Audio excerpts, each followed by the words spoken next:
is in continuation of my previous lecture, where we have shown that if M is a finitely generated module over a PID, then we can write it as a direct sum of cyclic modules. We have also shown that we can break this M as direct sum of its torsion part and a free module of finite rank.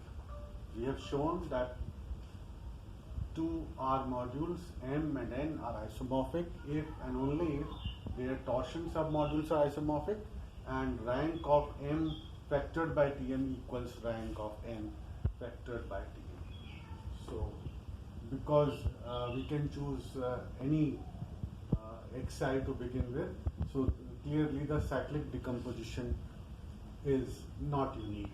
However, if M is finitely generated torsion module over a PID and M is direct sum of cyclic submodules Rx1, Rx2, Rxk as well as Ry1, Ry2, Ryn with conditions like N annihilator of x1 is a superset in annihilator of x2, so on.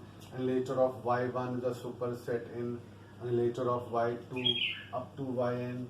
Annihilator of x1 not equal to r, annihilator of xk equaling annihilator of m. Same conditions here. Then it can be shown that this k equals n and annihilator of each xi equals annihilator of the corresponding yi. So both equal the ideal generated by Ri. Recall that we have that R1 divides R2 divides Rk. So these chain of annihilator ideals is called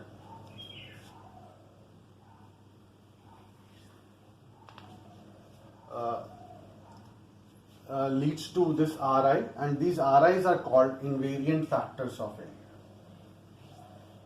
These Ri's, these ring elements are called invariant factors of N.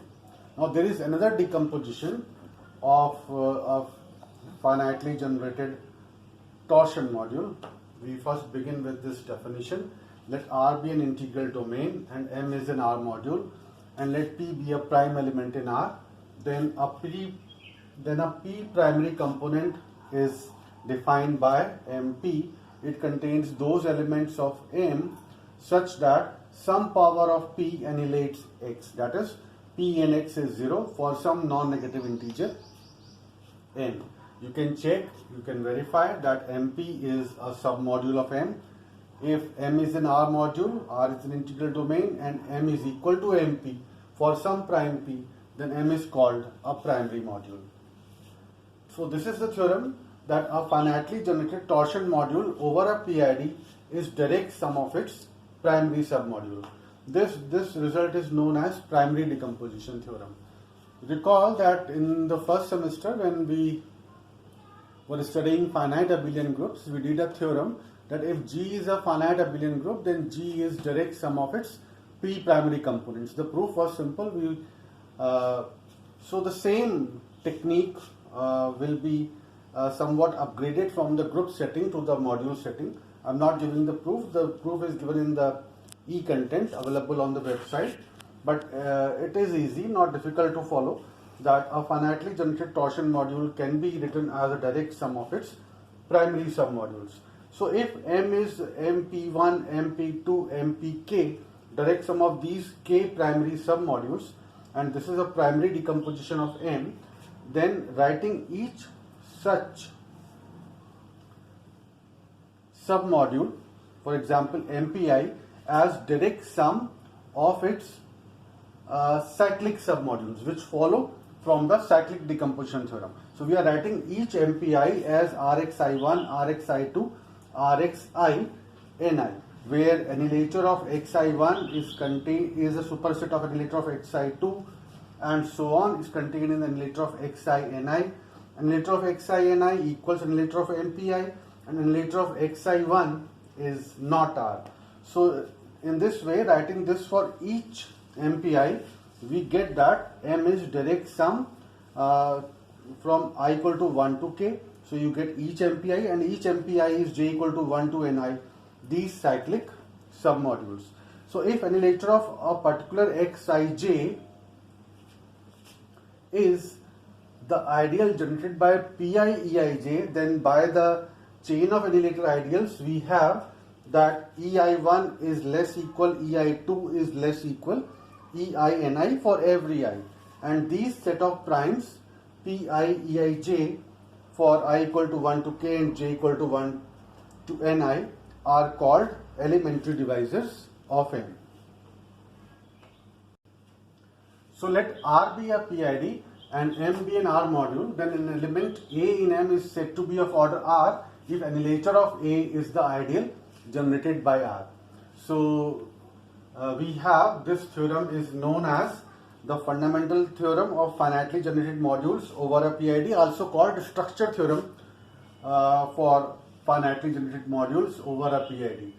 We have proved all this in our previous results in this section. The statement covers all such results which we have already proved. So I'll just state those things. Let M be a finitely generated module over a PID R, then M is direct sum of a free module F of finite rank and a finite number of cyclic torsion module. This part follows from the cyclic decomposition theorem. We have shown there that the torsion summands, if any, are of order R1 Rk. Recall that annihilator of any xi is the ideal generated by Ri. So Ri becomes its order. So these torsion summands are of orders R1, R2, Rk, where Ri's are non-zero such that Ri divides Ri plus 1, and the rank of F and the list of ideals is uniquely determined by the module. So this is the first part of the structure theorem which follows from the cyclic decomposition theorem. Now the second part depends on the primary decomposition theorem, that if M is direct sum of a free module E of finite rank and a finite number of cyclic torsion modules, the torsion summands, if any, are of orders P1, E11, Pk, Ek, Nk, like this, where Pi's are prime elements in R and Eij's are positive integers. These Pi's and Eij's need not be distinct. Okay, and the rank of this free module E and the list of these ideals are uniquely determined by the module. This result, as I told you, is called the fundamental structure theorem of finitely generated modules over a PID. This completes your third unit. In the next unit 4, we shall be discussing projective and injective modules. Thank you.